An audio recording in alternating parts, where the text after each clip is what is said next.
Yo, Sam. What up, Jay? I got something to say. You are now about to witness the strength of street knowledge.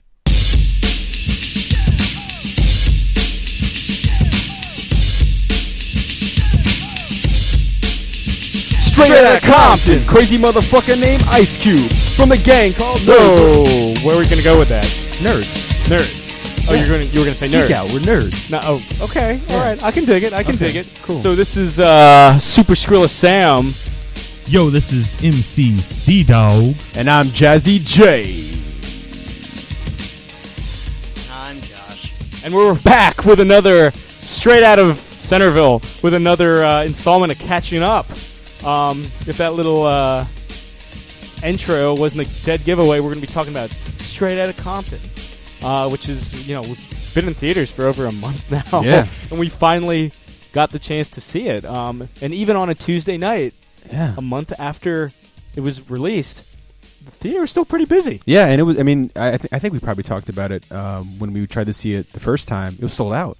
And out of all the movies we tried to go to this year, that was the one, Not Age of Ultron. Nope. Not Ant-Man, not Mad Max. Mission Impossible. Nope. And, this was the first time we tried to see it. It had been in, a couple weeks, in the theaters. And it was like a 10:50 showing on a Tuesday, and it was sold out. Yeah. Yeah, it was wild. And again, like I was saying, it was still fucking busy this time around. It was, yeah. There was a moment of, dread when we had to, pick your seats. That it was going to come up and I was going to be like, oh, no. There was a moment of Judge Dread? Moment of Judge Dread. That, it was going to be sold out again. I was like, damn. Because, you hear some... Well, I forgot that the blue, is it the blue or the gray that are vacant? It's gray. Because I saw all the gray, and gray I thought was occupado, and I was like, oh, it makes sense that gray would be occupied, because you want a vibrant color to be like, hey, come sit here. Yeah, please, sit on my lap. Yeah. Yeah, that's why I always wear blue pants. Yeah, that's why Santa Claus gets so many kids. Oof. Just to ask what they want for Christmas, Jesus Christ. Oddly enough, the birth of Jesus Christ. That's right. I mean, that's not what kids want for Christmas, but... Yeah, you bastardy kids. But yeah, it's someone else's birthday. Yeah. Why don't you try giving for a change? Yeah. But come and asking for favors. But to quote, crazy motherfucker named Ice Cube. Crazy motherfucker named Bridges. Jeff Bridges. We got in. We did. We got into the movie. Yeah. And that might be Josh's favorite reference that you've ever made. Yeah. We're always on the same team, Sam. Yeah. And I fight for the users. But yes, for those who cannot see that, Chris, what did you just hold up? I recently just to completely sidetrack what we were saying about Straight Outta Compton, I recently acquired the Disney exclusive archive collection of Tron. The original Tron, not Tron Legacy, on Laserdisc. It's a nice, pretty box set. Nice. And we can talk about it later if you guys want to. Perhaps. I think we'll have time, yeah. Oh, yeah. But yeah. I'm sure we have several Laserdisc enthusiasts that listen to this show. Yeah. Waiting on the edge of their seat to hear me talk about Laserdiscs. But, yes. I'm sure future Chris is waiting to listen to this podcast to hear what past Chris had to say about Laserdisc. Exactly. And then be like, I was so stupid. CAV, come on.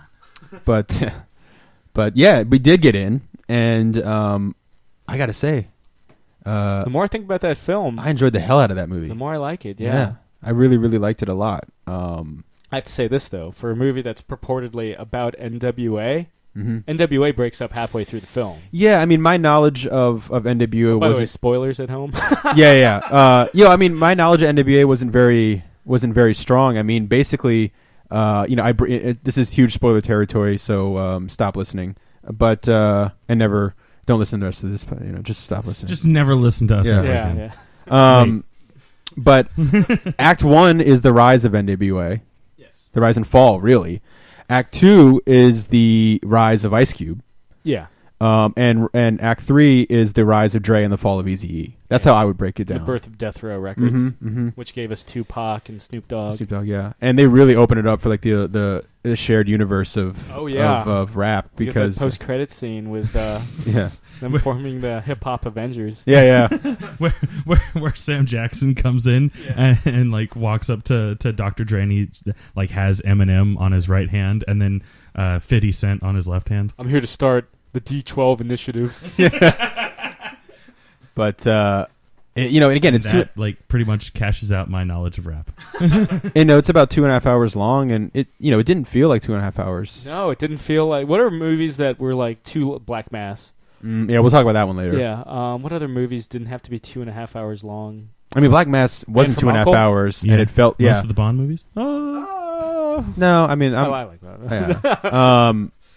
Well, the crazy thing is Black Mass isn't 2.5 hours, and it feels like 2.5 hours. But feels like it felt like the rest of the time that Straight Outta Compton didn't waste. Yeah. But I mean, the thing with all the time that Black Mass did waste. Well, the thing is, Straight Outta Compton feels like almost compressed at times. Mm-hmm.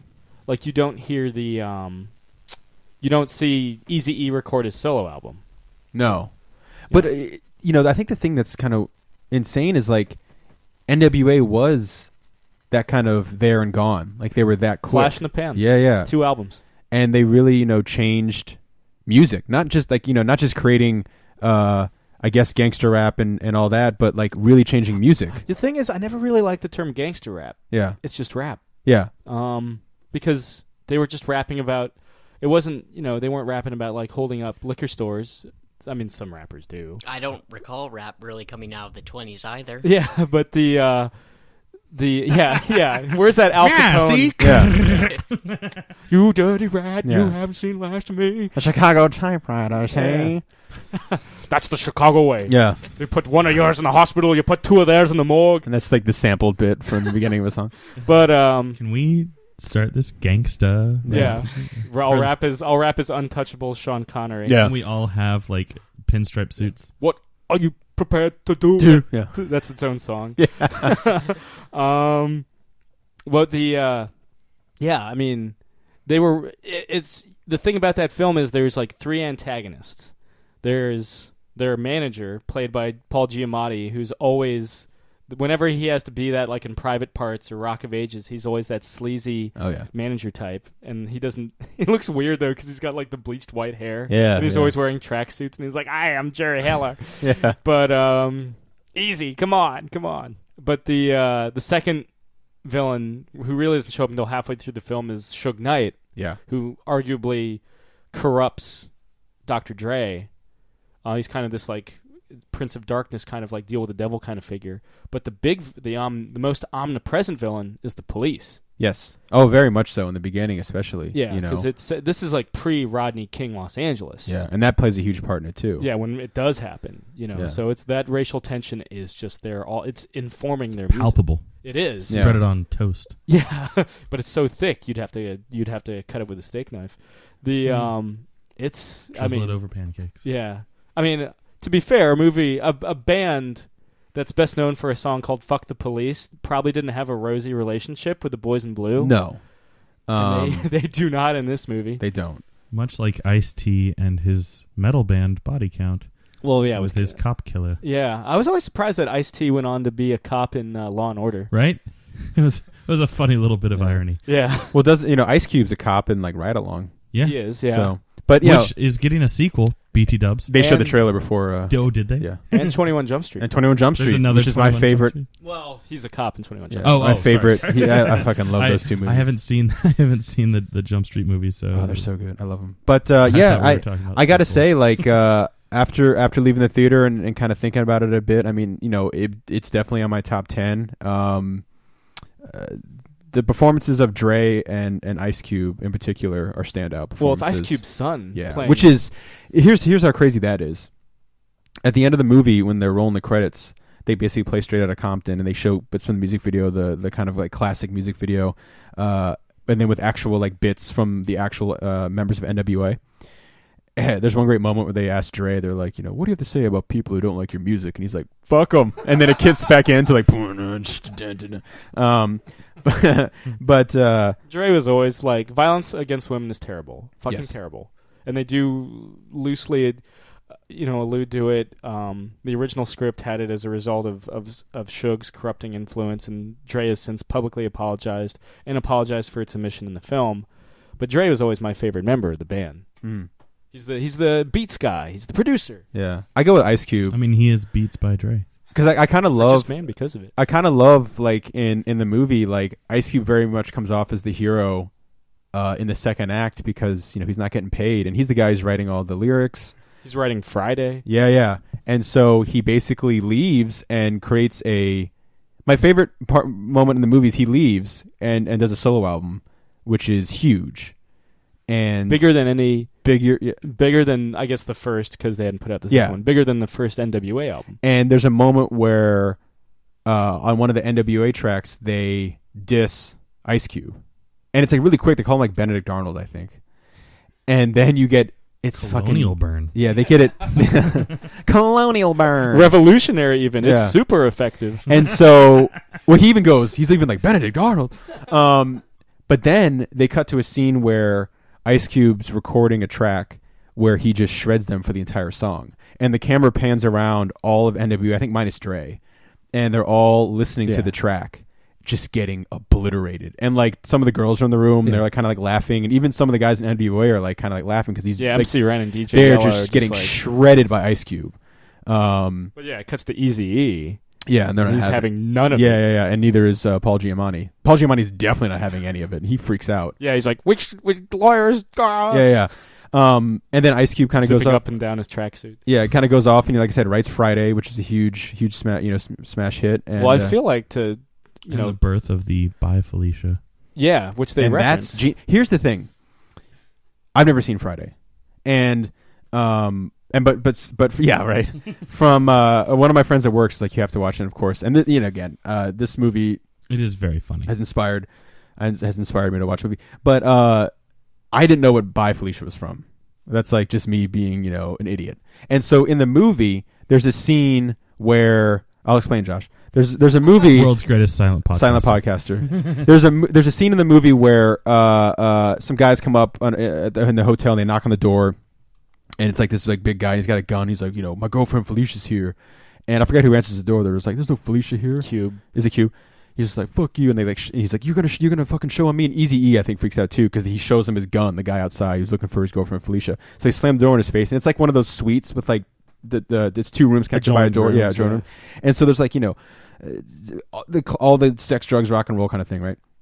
He pulls back the mattress and he got like fucking like automatic weapons, and they open the door to the other room, and like so they're looking at like the big kind of burly guy knocking on the windows like Felicia, and they got the assault rifles and they're all like ganged up on him. They're like, you want to fucking, and they pull a gun on him, and they're like, oh shit, and they like run away, and then like Felicia is standing outside, and with her breasts out. Yeah, she's naked or topless, and which I guess is paramount to the story, and given what happened, Yeah, because she was definitely in there doing things.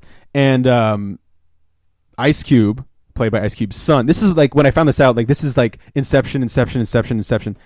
Fucking, she's about to walk back in the door, right? And Ice Cube pushes her by the face and he goes, "Bye, Felicia," and shuts the door. And the crowd went fucking crazy. And I didn't know that that's from Friday. So here is, break it down again. Here is O'Shea Jackson Jr. playing his dad. Right? O'Shea Jackson Sr. Yes. Better known as Ice Cube. Playing his dad, right? He improvises a line that his dad wrote for another movie in a movie about his... 20 years ago. Yeah, in his own life. And so for me, I was like, that's fucking best actor shit right there, man. that's perfect. Like if I was... And he looks so much like his dad. And sounds so much like his dad. It's seriously one of my favorite... He does the Ice Cube Snarl? like mean mug better than Ice Cube. Yeah. Well, no, at this point. No, I'm serious. When the movie ended and they were showing the real life guys, I know what Ice Cube looks like.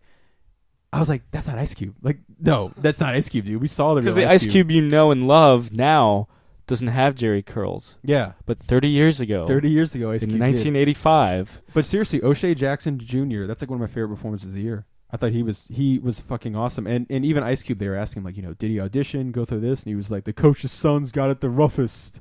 But you could see, like, Ice Cube's like the proudest dude in the world, dude. Because not only is the movie doing well, but his son played him and did a great job. Yeah, I think NWA's influence can't be understated. You know, they really did create an entire genre that had been written off by the masses. They brought rap to the mainstream. Yeah, because no NWA, no Ice and they Cube, gave it teeth too. Yeah. You know, no Ice Cube, no Dre, no Eminem, no Snoop Dogg, no Public Enemy, no Tupac, No Fitty. no Fitty, none of that. You know, so. The only big rap groups that existed before NWA really, you know, Run DMC was around, and so was Beastie Boys, and so was Grandmaster Flash. Yeah, but I was always, you know, Wu-Tang comes a little later, but you know, I mean, they ain't nothing to fuck with. Though. They aren't. Enter the 36 chambers.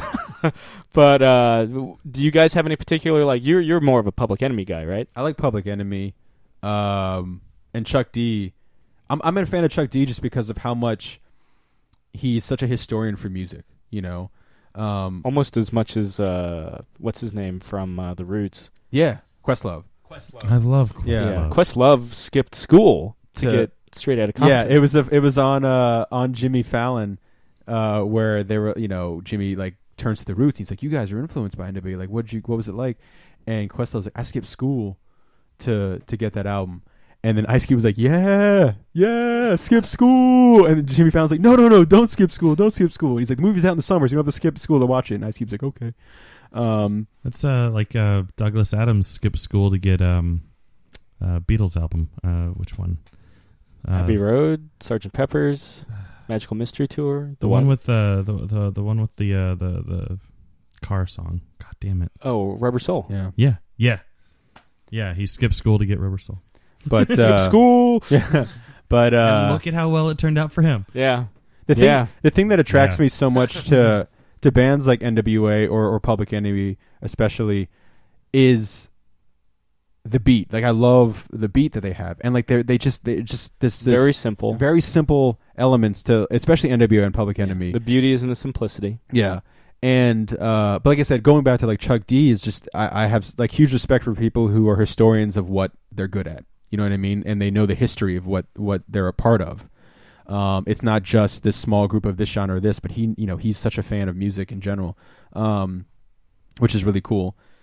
I would love for them to do like I'm sure they'll do because the movie's a big hit. I'm sure they'll probably tap into the Public Enemy stuff. Oh, I'm sure they're like. Here's the thing: there's not a lot of musical biopics if you think about it. There's Ray, there's Johnny Cash, but there isn't. There is no official Beatles biopic. And we were talking about it. I think one of the reasons is because it's very hard to get the rights for. Well, I don't think McCartney, as long as because the reason that it's so much easier to wait until after they're dead. Yeah, well, the big reason that McCartney refuses to release "Let It Be" on DVD officially and Blu-ray is because it puts the Beatles in a negative light because it's a documentary where they're like breaking up, and so he's like, we don't. It damages the brand. Yeah, we'll just keep this. So Rolling Stones. I'm surprised how much the Rolling Stones kind of put it out there, but there is no like Stones biopic. There is no. But then we get like Saint Anger. Yeah, or Some Kind of Monster. Is that the one that was? That's the documentary. Gotcha. Yeah, I saw that in theaters with Lars screaming in Hetfield's face. Yeah. Fuck. And everyone crying. Yeah. Like James Hetfield when he inducts. In Black Sabbath, he's just like a little boy in his room. Listen to this. It's like watching your dad cry. Yeah. I was never huge into the rap scene, except for a short, embarrassing stint as a big fan of the Insane Clown Posse in high school. But we all make mistakes. But still have my Linkin Park records. Hey, they're quality musicians. First two albums are good. They have more, but from like the quote unquote like classic rap, from like the 80s and whatnot. Beastie Boys. Yeah, I was gonna say the Beastie Boys is who I kind of gravitate towards with there because one, it's kind of a mixture of like kind of like punk and stuff like that because they started off as a punk band, and then like they just kind of like grew into what was popular in their part of Brooklyn. I think, Brooklyn. And so, like, it just kind of metamorphosized, if I can kind of make up a word, or use a real word. I'm not even sure. But, and then... evolved. Yeah. Yeah, exactly. They evolved. And, like, I just love how, like, intricate their lyrics and kind of, like, like, almost like a very advanced, like, poetic, rhyme scheme that they often will use. And the thing that I always loved about Beastie Boys is how well they played off each other. That too. Like they knew when to zoom in and zoom out. It sounded like a one monster, like they were all. It sounded like same. one take. Yeah. Yeah. Which probably for the first couple albums it was. Yeah. Because they were like recording in their garages. One thing, like, I'm not, again, like I said, I don't know much about, hip hop, but I am a big metalhead, and I feel like metal and hip hop have very similar fan bases. Public Enemy. And that's the thing. And Anthrax. Public Enemy DMC and Aerosmith. Yeah. But I think the thing that was so cool is like, I think it was Scott Ian used to wear Public Enemy shirts when they play live with Anthrax. And again, Chuck D, kind of like keeping an eye on music and see what was going on, would see that. And he was like, that's cool. Like, I think he kind of realized, like, at that time, metal, especially the kind of the thrash stuff, was very underground and had this very devoted fan base to it. And he saw that when he would go to and play shows to Public Enemy, like it's an underground kind of movement and very, concentrated fan base, very loyal to the music and very opinionated about things. And so he would start wearing Anthrax shirts live at shows. And so they kind of came together and did a version of the original Public Enemy song "Bring the Noise," but they kind of made it like this awesome heavy metal. I love that. It's so freaking awesome. And Scott Ian like raps on it, And so I've seen, like, you could still pull on YouTube and stuff too, like recent performances they would do, or fairly recent performances where the Public Enemy and Anthrax come together. So I feel like watching movies like Straight Outta Compton, or listening to more hip hop stuff, especially the early kind of NWA Public Enemy stuff, I get that vibe of like listening to Slayer records or Metallica or Megadeth or even Anthrax. What do you think of the latest Slayer record? I mean, I actually on the way over here today at the time of recording, I think they debuted at number 4 on the billboards, which is the highest Slayer debut ever, which is pretty awesome. I mean, it's a bummer because unfortunately Jeff Hanneman has passed away a couple years ago, and he was my favorite member of Slayer. And Dave Lombardo is no longer in Slayer either, so it's half the band. And Kerry King's very aware. Like, he's like, look, I hate lineup changes because it feels the fans feel gypped. But they got Paul Bostaph back on drums, who was in Slayer, took over for Dave Lombardo, and then I'm blanking on the guy's name from Exodus, who took over for Jeff Hanneman. But it's interesting because it's not Slayer's kind of the same thing after a while. Like, I love Slayer, like I've been getting back into them big time lately, but there's little moments here and there, but I don't know. I'm mostly excited that it peaks so high on the billboards. It means people are listening to metal, and 30 years on, they can have their biggest debut ever. That's the coolest thing. There's always going to be riffs and moments that I like, but it's not bad. I like the Iron Maiden album more. Josh, how annoyed are you that there is no Eagles biopic? Oh, extremely. Like, would you see an Eagles biopic, or is that one of those things where you don't want to see how the sausage is made? No, I fucking would see that shit. Yeah. I'd probably even buy a ticket for my mom. We'd probably go see it together. Yeah. That's right. I forgot you're like I forgot you're like the Eagles master. Yeah, but again, much like with rap, like what Chris said earlier, if any I would ever listen to would be like Run DMC, Beastie Boys, but I would equate that to rap like someone might equate the Eagles to country. It's kind of like not really what most people would associate as that genre nowadays, but kind of like where they might have like gotten their start at. Well, they were kind of like this like southern rock thing, but not as kind of. I mean, they had their moments in country. Yeah, absolutely. I mean, shit. One of their what is it? Take It Easy's got the banjo going, right, the entire time. But for me, it isn't so much that rap is a lot like metal, but it's a lot like rock and roll. Because what's rock and roll? Rock and roll is just having fun, not giving a fuck, So that's metal, that's punk, that's rap, that's rock and roll. I don't mind the fact that Run DMC is in the Rock and Roll Hall of Fame, and so many what you would call traditional rock groups aren't. Certainly, I mean, Run DMC had been in for years before Kiss, and you know how we feel about Kiss on this show. Mm-hmm. We've mentioned it once or twice. Yeah. It might have crossed our minds, maybe. There might have been a passing reference, but Crossed our streams. Yeah. Now ABBA making the Rock and Roll Hall of Fame. I don't know, but though you could argue maybe the members of ABBA straight up didn't give a fuck when they were recording Dancing Queen. I don't know. Well, I mean, I Give a would fuck question about that. Dancing Queen. my thing is like I always took the Rock and Roll Hall of Fame as in like rock and roll as in just a general sense, just as in like music or whatever. Like Rock and roll. First of all, some people get so fucking pissed off about the Rock and Roll Hall of Fame. I don't give a shit.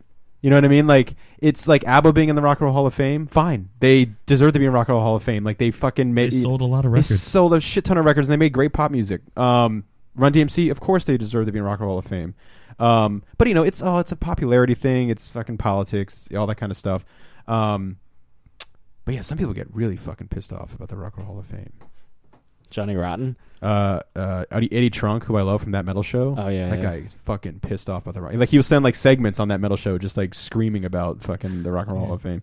I kind of see it the same way, and it's basically the kind of the same way that I see like pretty much any award show too. Like I'm like, okay, good. It's good fun. For you, I mean, look, it's fun. You won to an get, Emmy. It's fun You to won get an into the Oscar. pageantry of it. But yeah. Yeah, I'm glad that John Hamm finally got an Emmy. Oh yeah, It only taken him a previous entire series, finally that last chance. Yeah. No Emmy ever for Amy Poehler for Parks and Rec though. That's a bummer. I love Amy Poehler. Yeah, she's the perfect woman. Or Tatiana Maslany for Orphan Black yet. yeah, but that show's still going. Parks and Rec's done, and Yeah, Mad but Men's she's done. still getting nominated and still getting snubbed. She's like Leonardo DiCaprio of TV, which I also don't care if he ever gets an Oscar or not. I accept that analogy. Yes, that's a perfect analogy. Good. Good. Now, Good. speaking of things that we don't give a fuck about, And Oscar bait. yeah, we saw Black Mass. Yeah, we did. That was one of those movies where I walked out. I think Tomorrowland might have been better than Black Mass. And I saw, Kevin Damn. Smith sold me on Tomorrowland. I got to see that movie now. well, I kind of want to watch it too. Yeah, Kevin Smith sold me on it. Like, it's about I'm, time. I'm very much on the fence about Tomorrowland. I'm Well, curious here, to let me what you just guys help think. push you Yeah. off the fence I into I want to see it. Like basically listening to the podcast where he talks about it, I kept jumping on either side. Yeah. Friend's with Foxcatcher. recommendation to go see it don't mean shit. Fat Man talks about it on a podcast. Oh shit! I might actually want to see it now. His review was more than just, it was a movie. Yeah. yeah. I saw it. Yeah. Yeah, smirk and a smile. No rebuttal. I'm just gonna keep sighing over here. Yeah, I will say, going back to Black Mass, it is one of the better Johnny Depp performances. It's I'm You're bigger on Guy Lapon. Oh yeah, his shit in Tusk was fucking great. Speaking of Kevin Smith, like I can't wait to see him again in Yoga Hosers, Hoosiers, And Moose Jaws. and Moose Jaws. Jaws with moose. But Jason and Bob are going to be in it. That's Yeah. the big thing. Yeah. They're crossing the streams? across the streams. Yeah. Yeah. I But heard a rumor that they're going to die in it. yeah, well, one of them I heard that's possible, but that's just all rumors. We don't know anything. Rumor has it. Yeah, starring Jennifer Aniston. But what a pull! Yeah. Jesus. I mean, you're Hold a on, hold on. you're a Get a big high five. Costner fan. Yeah, I am. I've seen it. I think I bought it for my mom. Or I was me. just I think I bought it referencing- for my mom, but I really kept it for I was just myself. referencing an Adele I song. don't- Oh, okay. But no, I mean, look, Johnny Depp. I love Johnny Depp. I think he's a great actor. And I haven't even The Tourist, which is a terrible movie that he's in, and Timothy Dalton's in. Ooh. But it makes Now I'm it. sold. I can watch it because Johnny Depp's in it or Timothy Dalton mostly. But Sam made a really good point. I was reading your Facebook post earlier. About I think a lot of people get wrapped up in if you're Unrecognizable? Thank you. I was so fucking stranded on that word. Unrecognizable. A lot of times people take that as a great performance, Oh, like Steve Carell in Yeah. Foxcatcher. and that's Which not I cite. and that's not always the case. But in this case, there are moments where it is distracting for me, mostly because of the contacts. Got really blue eyes, which I'm sure was a character thing for Bulger, but he does have that thing during Black Mass where when he's on the screen, you are drawn to him. Which is a very Johnny Depp thing, and he's very good in it. But the problem is everything else is kind of out of whack. It never feels like it's never building to anything. It really There's doesn't. no arc. And it's one of those things where there's a lot of telling, very little showing. Yeah, the case the FBI builds against Whitey Bulger at the end is an afterthought. It is. That's the thing I was most interested about. The hunt for Whitey. Not the hunt for, but like it. Yeah, it's almost the hunt like for Red October. Yeah, it's almost like this, like a Spark Notes. No, his name's White. Thing. Yeah. But it's kind of just oh, by the way, this happens, and look at there's a scene where the FBI is going over a piece of paper and they're just circling key words Like murder, extortion, like the start of like a crime show, like buzzwords. Well, the victim's name, and then crossing out this. Redact. Sam and Jake both said, the performance of an actor, where you go and see the film and you don't picture the actor anymore. You picture the character, and you just forget who the actor is. Yeah, that's just an actor doing his job well. That doesn't again mean Oscar. Just throw it all at the film. That's true. That is one part of the equation. They have to do something special, and Johnny Depp did. Yeah. If he does that, and you forget, oh wait, that was Johnny Depp. Yeah. Then, well done. Yeah. You did well for the role. But that doesn't make an entire film. Yeah, you lost yourself to the role, but that doesn't necessarily mean that you gave a good performance in it, like Eric Bana in the 2009 Star Trek. Well, no, again, you can give a good performance by doing that, but that doesn't mean the film itself is worthwhile. That's not. I'm also saying that just because you're unrecognizable doesn't mean that you're giving a good performance. Yeah, well, I think, that's true too. Yeah. No amount of special effects. Again. Yes. Yeah, no amount of special effects can hide a bad performance as well. I saw everything I needed to see. Yeah, and I think part of the thing that we were getting to with that was that sometimes being unrecognizable in a movie, it gives people a little leeway for what they think which a mediocre performance, but like, oh, look, they don't look like him. And I feel like that happens a lot. And hey, look, this is coming from, I'm like the biggest fan of like mass acting and stuff. You know what I mean? Like, I love not being able to see an actor's face and like having them, act behind a mask. Like, that's the coolest thing in the world. And very much of it is something, mass acting can be a broad range of things, but something where acting behind a prosthetic or something, a different hairline or something could be an element of that. But just for me, a lot of the other performances were just kind of weird. And for a movie, someone was like, yeah, was it intense? And I was like, not really. I mean, there's a couple moments here and there. It's violent and it's fucked up. I mean, the guy Bulger was a terrible person.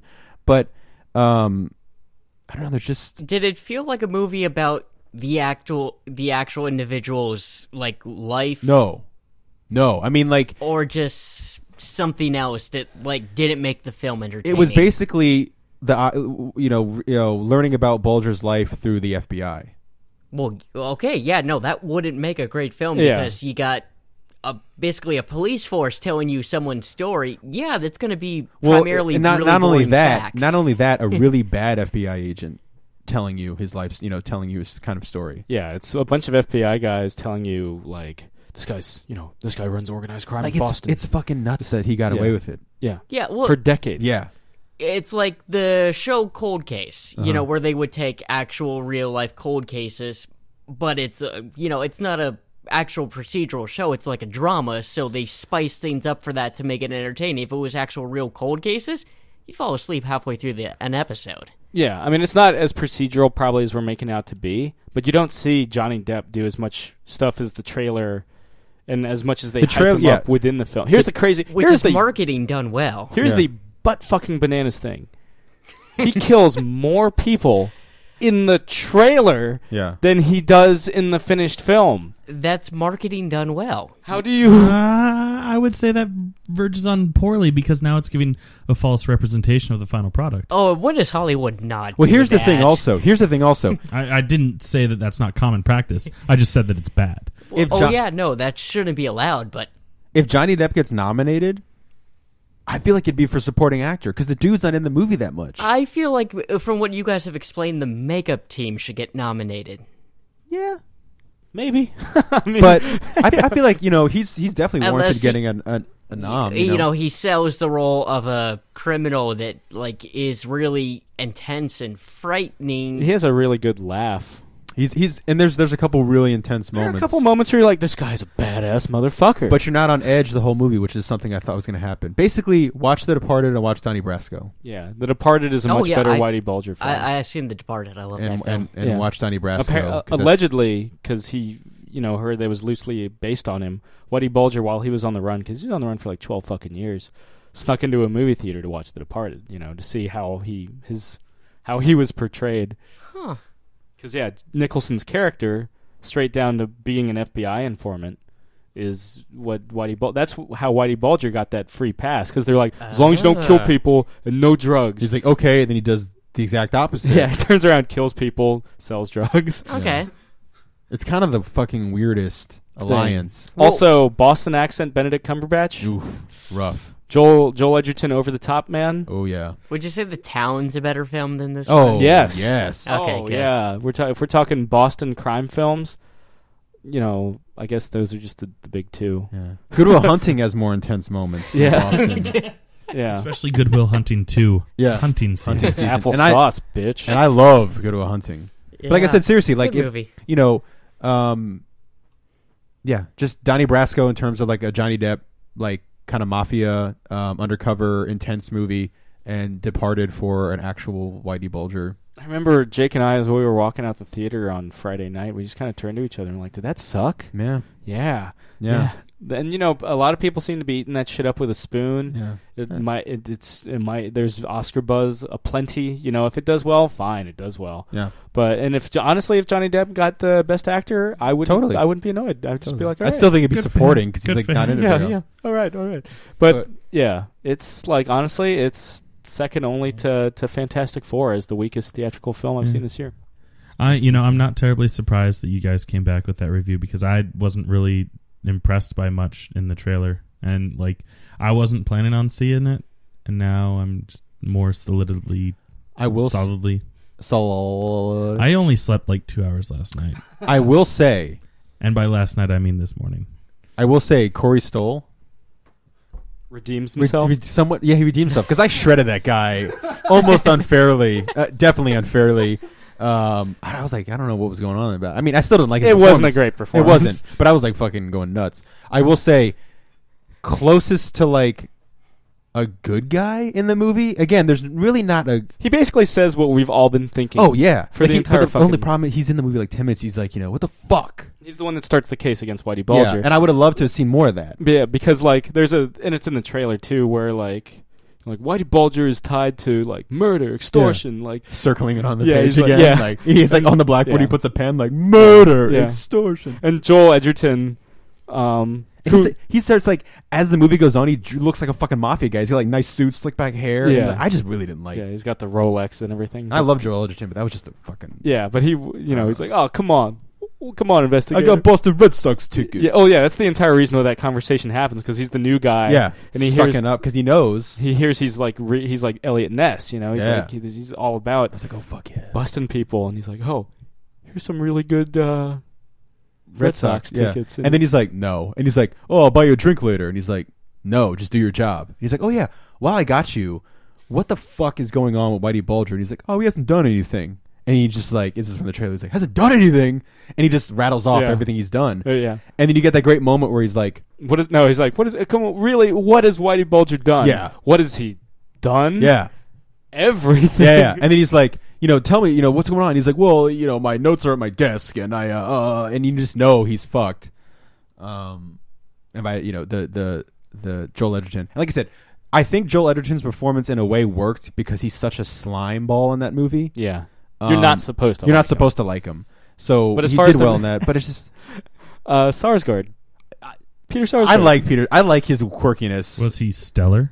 No, he wasn't even Alexander. Yeah. I mean, he's given a stupid role. Yeah, it's there's no. I think Peter Sarsgaard is incapable of portraying or of giving a performance that isn't slightly off. Remember him in Green Lantern? I was about to ask, He's going, was he the one that was in Green Lantern? Yeah, he's Hector Hammond. He gets one of the most like metal yeah. metal send offs of all time. in Parallax, in the worst Parallax? Well, no, he's Hector Hammond. Yeah. Well, but like, isn't He gets possessed Yeah, by he- Parallax. yeah. By the Just cloud like- fucking smog just like monster. how Hal Parallax. Jordan gets possessed by Parallax, but he still dons the name Parallax Yeah. But the what's it? because it was retcon. The Killing. Yeah, I He's in love season 3 of The Killing. I fucking loved him. and he's in The just like Killing. sitting there like pouty face all the time, like I want to be hanged, and they're like fine, and he's like I don't want to be hanged anymore. And yeah. they're like fuck you. Yeah, And I was I'm like, fuck this kid. Well, fuck it's- him so hard. Again, And you no, would've- indeed, fuck him. But I thought that episode, the spoilers, the episode where he's executed was like astounding. Oh yeah, no, I thought that was fucking unreal. That might have been the best episode of that season. I think it might have been the best episode of The Killing because it Possibly. was just, dude, Ooh. this scene. Okay, hang on. The scene where he's about to do like the long walk, you know? Yeah, the final wall. And he loses his shit. he turns the corner, right? And he like as anyone you would think would, he sees like the end. gallows, He yeah. sees the fucking doorway. He knows that's it. And he just fucking crumbles. He's like, no. He's like screaming. And I was like watching this at like 2 a.m. Like it was like, and there's a fucking great moment where what's her face? Because like Holder's there and Damn, Lyndon. Holder, yeah. And there's a moment where he can't see his kid. He wants to see his kid one more time because there's a window that lets you, I guess, see the outside for the last time. And as he's walking, Lyndon runs outside with the kid and so gives him his last bit of strength. He sees Lyndon with his kid, and it gives him the strength to stand up and walk to his death. And then the fucking horrible shit is he doesn't die quick. It doesn't break his neck. No, and there's a moment because like the whole time he's like, oh my god, what about this? Is it gonna be quick? And you listen, just the end of the episode, you just listen to him struggle. The thing is, he's the one that is adamant about getting hanged. Well, no, he's a fucking idiot. But again, for me, what makes that episode heartbreaking Is that performance? is his performance in it. Like for me, and it's funny. My friend Alice, like she loves Peter Sarsgaard. Like I love like Nicolas Cage. Like watches everything. I mean, that's not a really it's good not just example. Cage. For you. Well, no. But I mean, like she, like I'm trying to think of a better, like Costner. so, like Stallone or something, where it's just like we watch everything, Gibson. blah blah blah. Yeah. Gibson, yeah, Mel Gibson, okay. And she's seen everything he's ever done, and I remember I was like, "You gotta fucking watch The Killing." She's like, "Okay." I was like, "He does it for season 3." She's like, "Fuck that." My favorite episode of The Killing is where there's all that evidence that Billy Campbell Mhm. is Rosie Larson's murder, Mhm. and it of course ends with him. Oh, with the Yeah, where he's standing behind Lyndon. Yeah. like you just see you don't see his face. It's brilliant the way it's staged. You just see his shadow. Oh yeah, no, that episode. Oof. That's well, my the favorite. episode where Lyndon Isn't that and like almost like the penultimate episode of the first season? Yeah, the episode where Lyndon, I want to say 11. That might not be true, but episode where Lyndon and Holder bond over looking for a kid. yeah. And the very end of the episode, they find the kid, and Holder turns to Lyndon and he goes, "Kick his ass, Lyndon." And they become partners in that episode. Yeah, I mean, my favorite season still 1, sure. but yeah, it's the second last. I think it's the second last episode of season 3. It's unbelievable. It's a crazy episode. Their penultimate episodes were just damn good. Yeah, And the they know how to episode cue it up. again, massive spoilers, but the episode with Bullet Oh yeah, in the yeah, trunk, we find out what and happened to Holder Bullet. fucking Yeah. loses his shit. Holder's up there with like Javier Pena from Narcos, like those kind of characters I fucking love. So What about Michael Pena? yeah, Michael Pena's great in Ant-Man. He is, yeah, He's also in Vacation. yeah. He's in those new. I don't even know what car commercial it is, but Adam Scott is in these new car commercials, and it's with Michael Pena. Adam Scott is in Black Mass. Yeah, He's got Oh. an '80s haircut and a mustache. It makes him look vaguely like Freddie Mercury. yeah. It's in the trailer, yeah. Yeah, Kevin Bacon is in it. yeah. as well. All those Bacon numbers just went down because of how many other people are in that fucking Yeah. movie. It's got a big cast. It's got a big cast. Only half of them do a good job. Yeah. No, I mean I again, won't say which half. it's disappointing. It's just disappointing because I was really looking forward to it, and I didn't like it. You know what? Trailer doesn't. I like. There's 2 movies with trailers that I think are subpar, but I know I'm going to see anyway. Sicario, which is actually getting really good Oh, yeah. reviews. Oh yeah.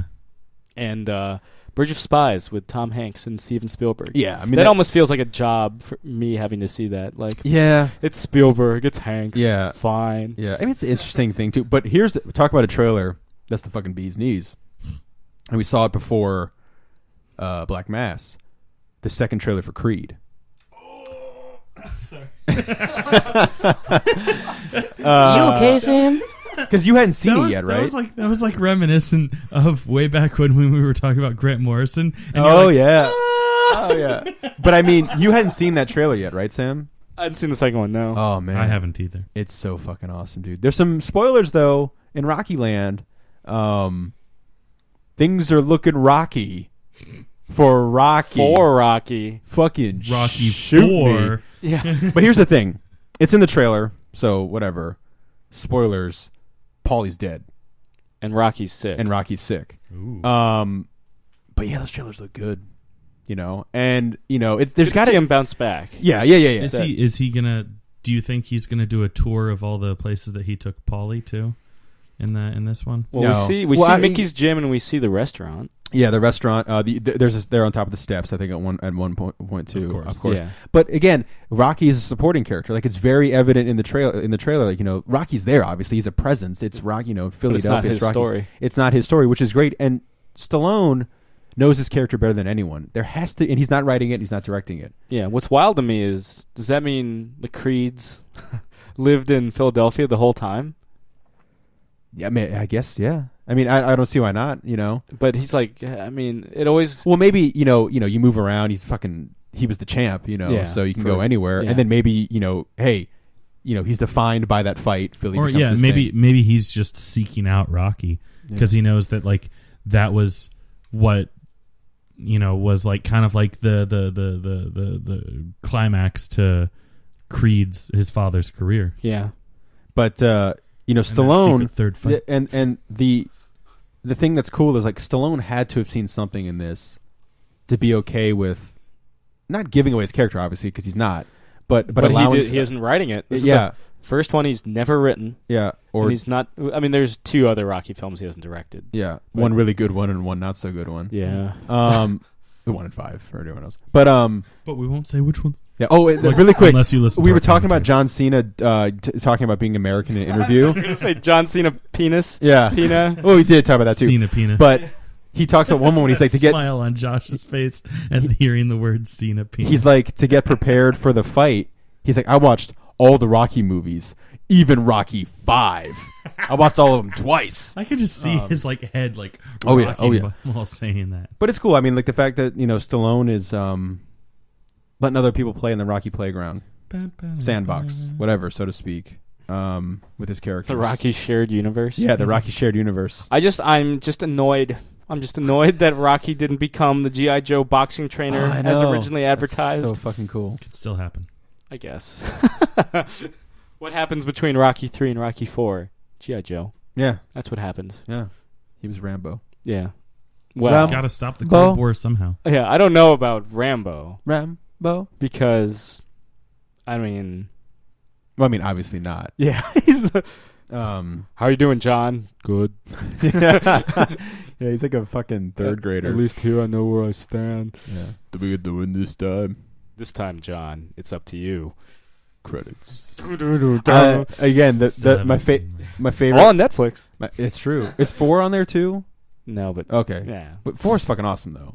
I love 4. it's the weakest one of the. in Oh. my opinion, it's the weakest. Out of 2 and 3, 2 and 3 aren't good movies, but they are entertaining as some shit. here's the thing: they're entertaining as shit, but shit is pretty heavily in those. And I love the Rambo movies, but somewhat like those movies aren't. They're 4. I feel like 4 is it's not a bad movie. The thing about 4 is he's trying to be serious again. Yeah, So if you watch if you watch the trilogy, particularly 2 and 3, yeah. and you're like, oh yeah, it's Yeah. gonna be like straight up Rambo just wasting people like nobody's business. Then you see like people like kids get bayoneted and babies thrown in fires Yeah. and women like raped, and you're like, oh, But huh. Rocky does slay some fucking evil in that movie, hardcore. So he does slam Rambo. evil? Rambo, yeah. Rocky, yeah. You know what I'm saying. But The Rock? in Rocky 3, Viet Cong? when they're surrounded by the fucking Russian army, and What do we do, John? fuck them, and he fucking loads up and shoots a fucking truck with a grenade. Yeah. I mean, I love It basically takes out the entire Russian I love army 2 and 3, and I in think Afghanistan. yeah, I love 2 and 3, of course. I love the Rocky movies, but Rambo movies, fucking shit. But I think I like 2 more than 3.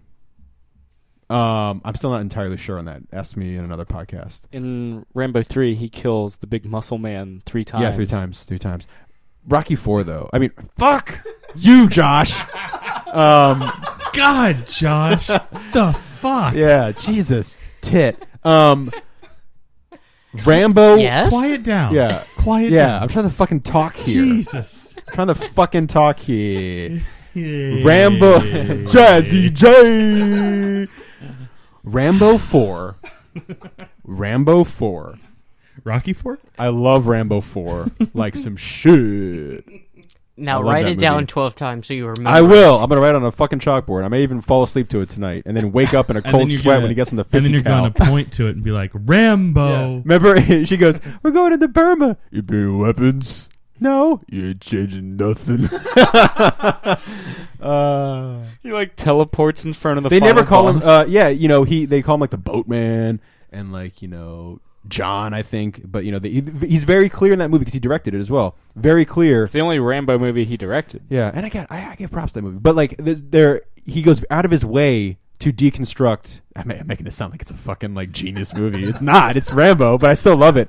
He goes out of his way to like deconstruct the Rambo mythos in it, though. Yeah. You know, he does have the fucking headband, but he's not running around shirtless. Maybe I just like it disposable, Jake. Maybe I just like it disposable. I mean, yeah, you're allowed to like the. Oh, I know, the I know, Rambo and films. I can see where you go. I like Rambo 4 the most. Out of the good. sequels.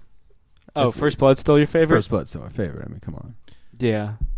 First Blood's the only Yeah. legitimately good Rambo movie. How in totem, how many Rambo movies have there been? 4. 4? Okay, so 4 is the one that was like made just a couple years ago? Yeah. 2008. That makes sense that Yeah. that's the one that they're trying to be all serious with. Well, I think he had such good success with Rocky Balboa. Right. Mhm. He's like, I want to give John Rambo the same treatment. In fact, the working title for the 4th Rambo film was John Rambo. Yeah. Now they're making Last Blood. Are they Yeah. are they going to do Cobra like that too? I mean, I guess Cobra wasn't a franchise. I mean, Cobra was a lot of things. Cobra's like trashy action to the max. That's another one that I still Because need like to the see. Rambo movies again. and Tango and Cash. The Tango and Cash, I love Tango and Cash. You wish you could. Yeah, no, I'm gonna waste you. He drinks Coors. That's why I drink Coors when I was legally out of the drink. He cuts pizza with scissors. That's right. The character development in that movie is ill. His wife, who was his wife, Yeah. the character that his wife plays has photo shoots with robots. Yeah, he kills a dude. Just like in Rocky 4 There's no photo shoots in Rocky 4. They just have a birthday party. with a robot. And he kills. Excuse me. He kills the bad guy in Cobra twice. Remember? He Oh, sticks yeah. him on like the fucking Meat hook. and he goes into like a fucking Furnace. He's like, it's a guy in Buffy. He's in Buffy, the TV show. Yes. Um, He's the, what's his name? Professor Man. I guess so. Giles? Yeah. I don't know, but no, Sir I Anthony Michael. No, I feel like Sam. I'm Oh, very much in the minority sorry. of the John Rambo camp.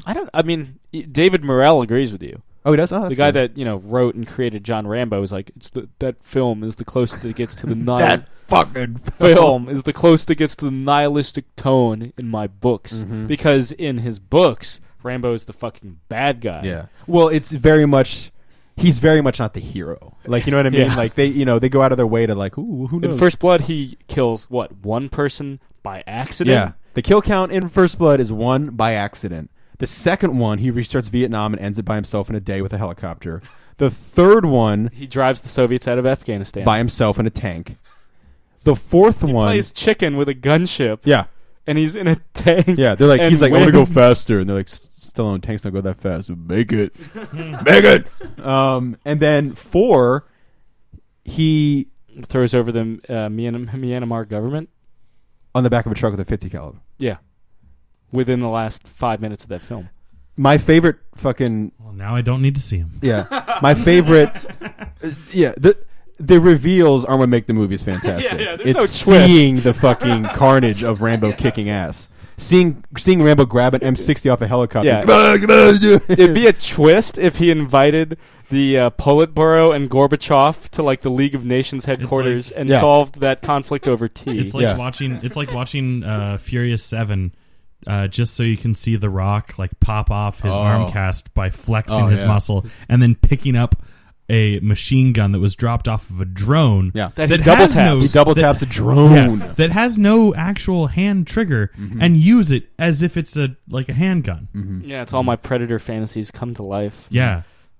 I know I had a boner watching that movie. The cool thing about the first three Rambos... Out on DVD and Blu-ray now. The cool thing about the first three Rambo movies are the ambush sequences. They got like crazy and crazy and crazier.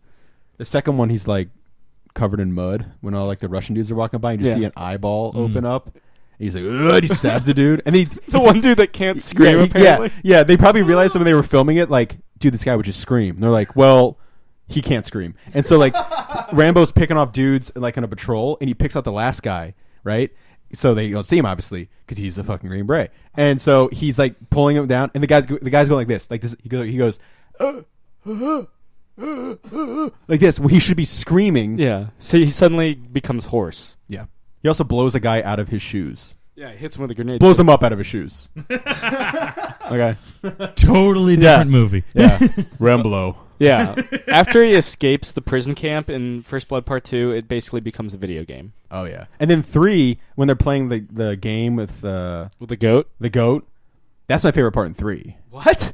No, not when they're playing the fucking with the goat. When the Russians come and Rambo like gets on the fucking like anti-aircraft gun. Yeah. And he's kicking ass, and they had that shot kicking ass where the camera pans over and it hangs on his arm and just stays one perfect shot, and it just shows his arm flexing as he's firing the gun. They're not showing the carnage of him kicking ass. They're showing him flexing. There's a scene.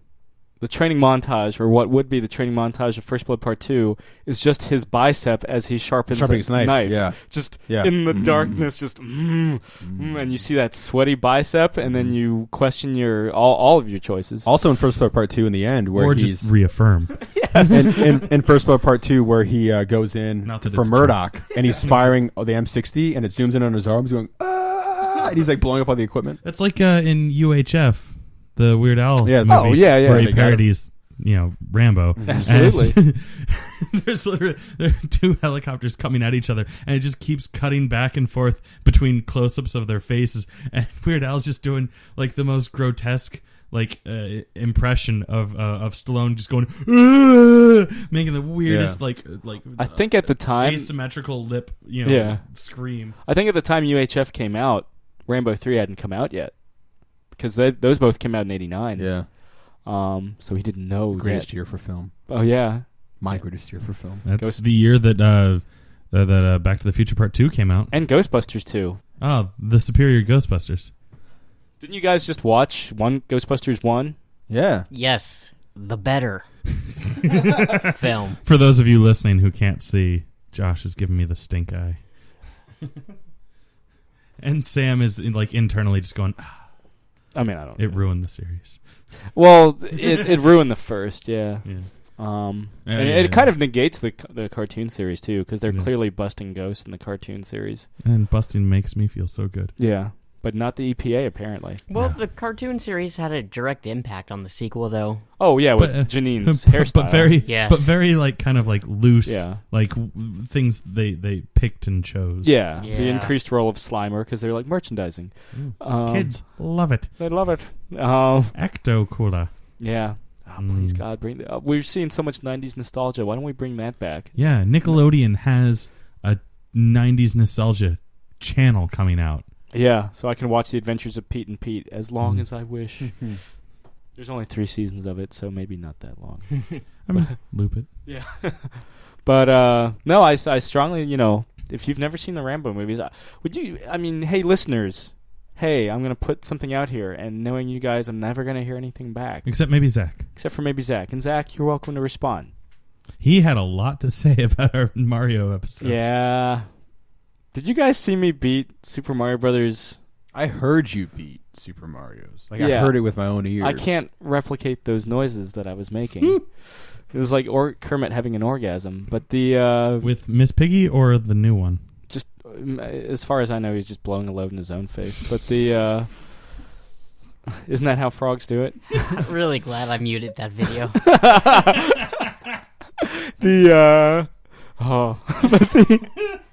I'm gonna play it after this. Fuck. Yeah. It's the 30th anniversary of Super Mario Brothers, not Mario Brothers, because Donkey Kong was like 82, but which is what as Chris pointed. Mario. Well, as you pointed out, that's he shows up First in Donkey appearance. Kong. Yeah. But yeah, You're welcome, Zach. Zach or other potential listeners, how would you feel about a Rambo commentary series next year? I'd love it. No complaints here. I'm coming for you. Yeah, Murdoch. But yeah. So something to keep an eye out for. In the meantime, you'll be seeing a new commentary series soon, kind of commemorating what we do every October. I hope you guys are digging the James Bond ones, based on the download count, more so than the pulp stuff. Ouch. And more so No than surprise. and more so than the Rocky. Minus Rocky 3. Everyone fucking wanted to listen to Because Rocky. it's the best. Oh, Yeah. good for you. Certainly my favorite. But the Fart. thank You very much. I'm Sam. No, what are you gonna say? What are you gonna say? Yeah. So yeah, we totally did get to see the Ghostbusters movie at the Alamo Drafthouse. It was fun. Yeah. The much beloved Alamo Drafthouse in Loudon. Sponsor us. Give us free movie tickets or something. Yeah. Or I mean, just welcome us with open arms. Yeah. As you with usually our do. like Creed. Play our commentaries at films you show there. Let us do live screenings. I would love to do a live commentary. Yeah, I think that'd be a lot of fucking fun. Yeah. Listeners, We could be as, tweet us. as popular as Patton. We could. Yeah. We we probably get kicked out. Yeah. No, but I because mean, they're no, very not strict like that. about- But I mean, like we could like host a thing with our friends. Oh, yeah. and Oh, do yeah. it, you know what I mean? Yeah. And At the very actual least, we could go to listeners my from bar the because area. they have the Yeah, and just they set have the up projection booth. 3 microphones and just Yeah. go. Yeah. Just do it for the fuck of it. Wait, Record how it. many Live recording microphones? episodes. 4 microphones. 3 Yeah. microphones because fuck you. No. 'Cause the silence. Jake. The silence. Yeah. Josh. Yeah. And I was Well, Fuck Josh. and Josh, to be the fair, real feelings finally come out. Josh, to I be will see myself out, gentlemen. It's To be- been a pleasure. to be fair, I was excluding Chris, not you. But I'm going to be too busy manning the booth anyway. Yeah. I won't be able to say anything. the only My voice carries. technically the only live one we did was with Ken when we were watching Mission Impossible 2. Oh, what a fucking that must have been awful for him. Just sitting here with no audio. I mean, maybe it was better with no audio. I don't know. Yeah, Yeah. it was too. Yeah. And those damn pigeons. Oh, it's pigeons. Beautiful. You mean the They duck? remind me of The glorious bird. the glorious chest of Jason Momoa. That He's physique. got a great, Yeah. physique. Yeah. physique. Just want to touch his pecs. You seen it? Yeah. Have you seen it? Yeah. Uh, Those nipples. He was in Conan. We'll get Right? him. We'll get him on the show one of Yeah, these days. he was Conan. Yeah. He Yeah. was Conan. Yeah. My favorite Conan. Yeah. Yeah, My we'll favorite get him on Conan. the show. We've My got 3. favorite We got an Conan. extra mic, right? Yeah. No one's using Mine. it. That's fine. But yeah, so you guys got anything else to add? I love Josh. He's my favorite member of Geek Out. Yeah. I hate myself. Whoa. Hate myself for Loving you. Yeah. Well, All the things that you do. This is what happens when we don't plan ahead. yeah. It's We like, don't plan our spontaneity? yeah, was I supposed? Oh God, did I need to know every single Joan Jett song? Yes, Yes. of course. How is that even a question? Yeah. I hate yourself For loving her. But anyway, this has been another installment of Catching Up. I'm Sam. I'm Chris. I'm Jake. I'm Josh. We'll see you guys later. Good night, Eric Bana.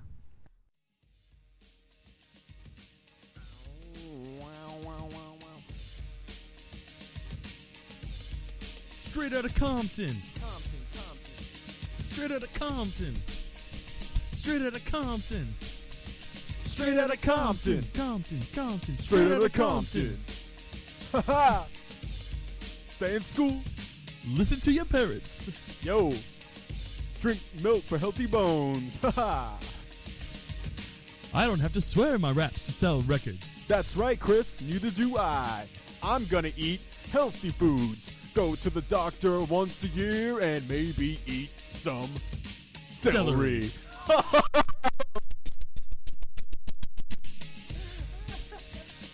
Magical. Some Celery. Yeah. Was it really? Yeah, no, Play it back real quick. I gotta hear that magic. Damn, that beat was dope.